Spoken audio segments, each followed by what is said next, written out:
So hello everyone, welcome to yet another session on Mains Master. So today we will discuss or we will see two questions in polity. So let us start with the first question. So this question is on Parliament and State Legislature, part of the syllabus. So the question goes like this: to ensure smooth functioning of the Parliament, it is essential that the office of the Speaker display elevated independence, impeccable objectivity, and irreproachable fairness. Discuss in light of the recent controversies associated with the office of the Speaker. So, what is the question want you to do, or what is the demand of the question? It says that for Parliament to function smoothly, there has to be a Speaker who is independent, fair, and objective. Okay, so that is the gist of it. So if the Speaker is not independent, fair and objective, the Parliament won't function smoothly. So that is the basic idea from the first part. And you have to discuss that idea in light of the recent controversies associated with the office of the Speaker. Okay, so it's fairly simple. You just need to structure this question properly, and then you have to give some examples. I think that is more crucial in this particular answer. So let us see how we can structure this. So introduction has to be about the office of the Speaker, right? You can mention about the office of the Speaker. You could say office of the Speaker. It's mentioned in the Constitution. It is entrusted with the functioning of running the House, maintaining order and decorum in the House. You could write any of those things. Okay, so you just merely mention the office of Speaker and the function of the Speaker, and you can also mention how significant. Okay, so office and its significance. That should be the first two lines, office and its significance. And then you could also mention how the office of Speaker has been embroiled in controversies of partisanship and unfairness in the recent days, and it has cast aspersions on the what do you call, on the role of Speaker in the parliamentary democracy. So you could mention that also in the introduction itself. So the second statement, like always, would be an attempt to paint a reality of the situation as it is. Okay, present scenario. Okay, so that could be the introduction. Then you move to the body paragraph. In the body, what all should be there? You should say why is all this important. Okay, or in other words, the need for independence, objectivity, and impartiality.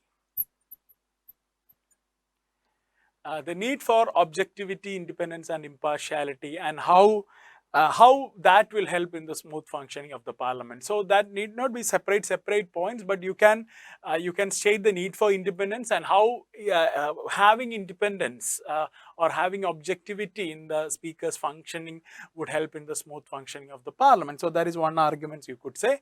Another set of point would be how absence of these qualities would undermine the Parliament. So that could be the counterpart of it. So it's almost the thesis and the antithesis kind of thing. It's kind of opposite of it. You could show how absence of independence or objectivity and impartiality or fairness. So not impartiality. Sorry, it has to be fairness, because both mean almost the same. But since the question says fairness, we'll go with fairness. So how absence of these qualities would affect the functioning of Parliament. So that is a place where you have to supply so much of current examples. Then you could devote a small space for how to achieve all these things, which in other words means a solution to the problem you have presented so far, right? You said these three are very crucial qualities, but there are situations or there has been instances where these three qualities were absent and it has affected the Parliament's functioning. And then obviously our next logical step is how to achieve these qualities. And the conclusion would be how achieving a state of independence, objectivity, and fairness on the side of the Speaker would help achieve a better parliamentary democracy in this country. So stating that you can kind of conclude the answer. So that could be the structure you can employ here. Okay, now we will go to the actual content. So now let us go to the actual answer. So the introduction, like we said, it could state about the broad functions or the significance of the speaker. It could say that the speaker speaker occupies a pivotal position in our system of parliamentary democracy. He or she maintains the order and decorum in the house, and she is the final interpreter of the constitution. So as a whole, the speaker makes a debate possible in parliament, which is the cornerstone of a democratic system. So that is the overall gist you can give about speaker. Then you could say of late there has been increasing allegations, or there has been controversy surrounding the office of the speaker, which has brought to the light the need for speaker to be independent, objective and fair in her dealings. So that is one way in which you can present the introduction. So broadly you are touching on the core of the concept, but at the same time you are connecting it to a contemporary scenario. So that should serve the purpose of the introduction. Then you move to the body. So in the body, you are going to establish how independence, objectivity and fairness is crucial for speaker, crucial for office of the speaker, so as to ensure smooth functioning of the parliament. So that is the kind of angle we are trying to develop here. So first of all, for speakers to do their job effectively, that is, which is maintaining order and decorum in the house, they have to be independent from all political pressures. Okay, it's only when they are free from political pressures that they can inspire confidence of the legislators, and it is only when they inspire confidence and trust of the legislators that they can manage them better without frequent conflict and issues. So that is one thing. They have to be free, independent from political pressure. So that is one of the major independence that speaker should have. The another independence would be from judicial scrutiny. The speaker's conduct should be beyond judicial scrutiny. So if everything that the speaker does within the parliament, and most of it falls in the domain of adjudication, and if judiciary gets into the picture, the role of the speaker would be diluted. The role would be his or her effect within the parliament would be much diminished. So there has to be independence of the speaker from the judicial scrutiny and judicial interference. So that is another thing. So those are aspect of independence. Then the speaker has to be independent from political pressures if she is to do other responsibilities associated with the house, such as disqualification of MPs and MLAs and anti-defection. So that is a very crucial role of the speaker, right? So ever since the 10th schedule being added to the constitution, the power to disqualify MPs and MLAs under anti-defection has been vested in the speaker's office. So what is the issue? If the speaker is not independent from political pressures, she would be taking those decisions on a partisan manner, which would affect the very nature of parliamentary functioning, right? So that is about independence and objective. Yeah, that is about independence. So overall, if the office of the speaker is not independent, he would lose its legitimacy and would lead to erosion of trust among both parliamentarians as well as the general public. So loss of independence or lack of independence on the side of the speaker would result in erosion of confidence and trust in speaker by the parliamentarians and the general public. So that is about independence. Then if the speaker is not objective and fair, the speaker won't be able to mediate between opposing factions in the parliament, that is both the ruling and opposition groups. He or she won't be able to mediate any of their conflicts. He or she won't be able to manage the house better. So so what happens if the speaker is not able to manage the house better? The businesses of the house would suffer, right? So the bills won't get passed, policies won't get made, and as a result, the whole country would suffer. So the objectivity and fairness of the speaker in dealing with the ruling and opposition camps within the parliament is very crucial. It is almost as fundamental as democracy itself, because that is very essential for debates to happen, but at the same time debates not to let debates degrade into disruption. Okay, so that is another aspect. And again, on the aspect of fairness, if the speaker is not fair in allocating adequate time while deciding businesses of the house, there could again be issues between the ruling and opposition group. So that is about the importance of independence, objectivity, and fairness of on the side of the speaker while dealing with parliament. So now it's time for us to look into uh, the situations where speaker didn't upheld these qualities and what has resulted. So the lack of objectivity. So recent years, you could say the recent years have witnessed instances where the office of the speaker has abdicated these crucial values which are vested in the office. So lack of objectivity, some of the crucial examples would be artificial labeling of money bills, or artificial classification of Aadhaar bill as a money bill, right?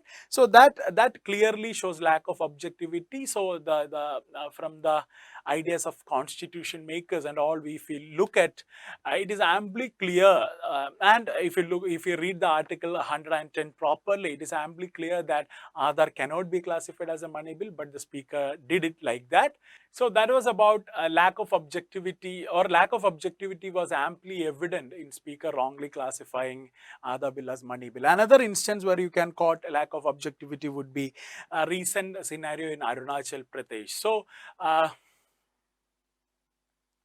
or I would say, yeah, recent scenario in Arunachal Pradesh, where the speaker of the house was actually standing for removal, right? The speaker was supposed to be, the notice for removal of speaker was moved in the house, but during that time itself, the speaker decided on disqualification of MLAs under anti-defection. So what actually transpired was that that speaker tried to remove the MLAs who had tried to initiate a removal motion against him. So this is not an objective way of doing things, right?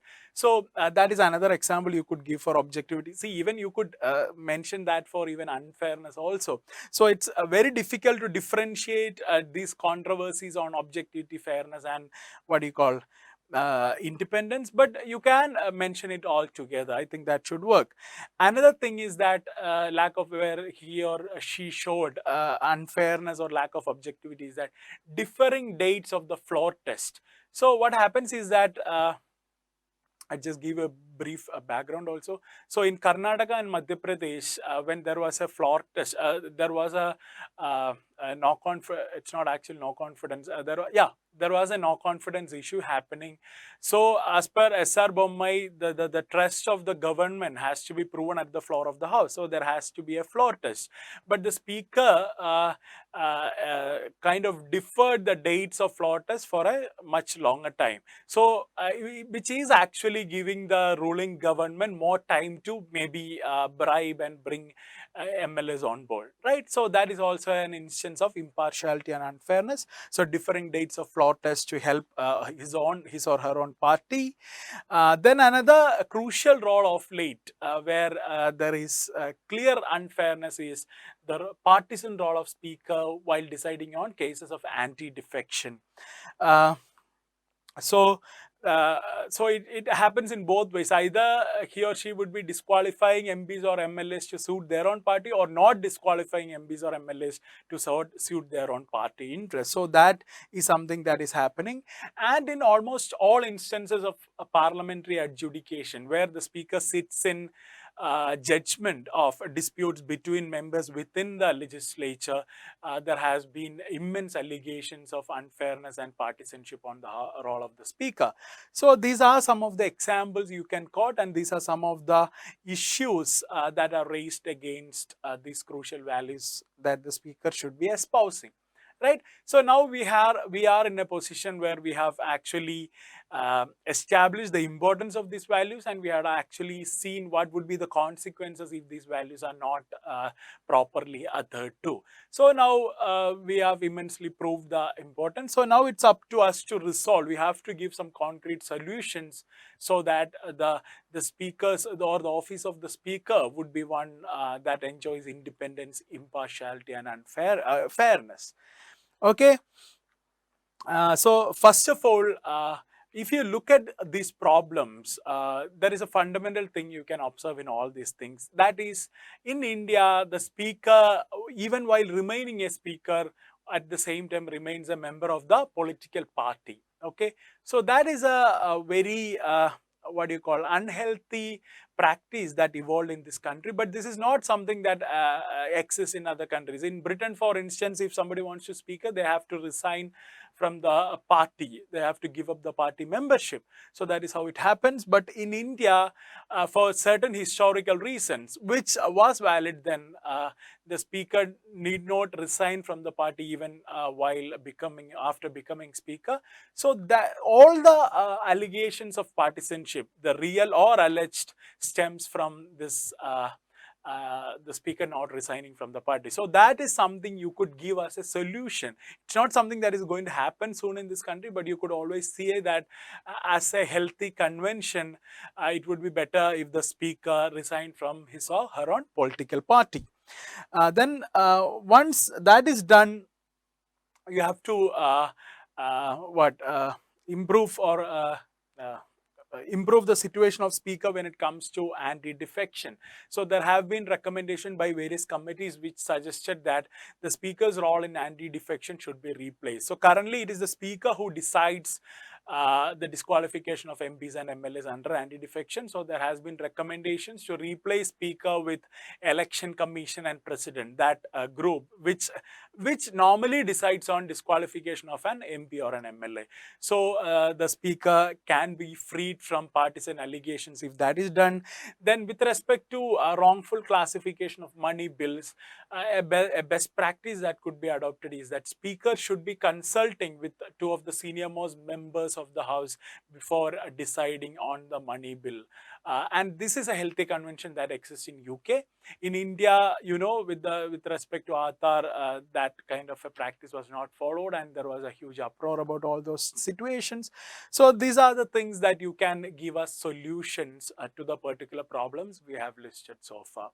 Okay, so even you could conclude with the solution, or as a concluding remark, you could say that if the by implementing all these suitable steps to remove the allegations of non-independence, impartiality, and unfairness, the speaker would be able to play a much more active and vigorous role as actually intended, and that would go a long way in improving the quality of the parliamentary debates. It would help to even put an end to the frequent parliamentary disruptions, because various various cases of parliamentary disruptions, if you look into, you can see a partisanship role of speaker, real or alleged. Okay, so removing or having these values in the office of speaker would go a great way in improving the parliamentary democracy, the actual way in which it is implemented in this country.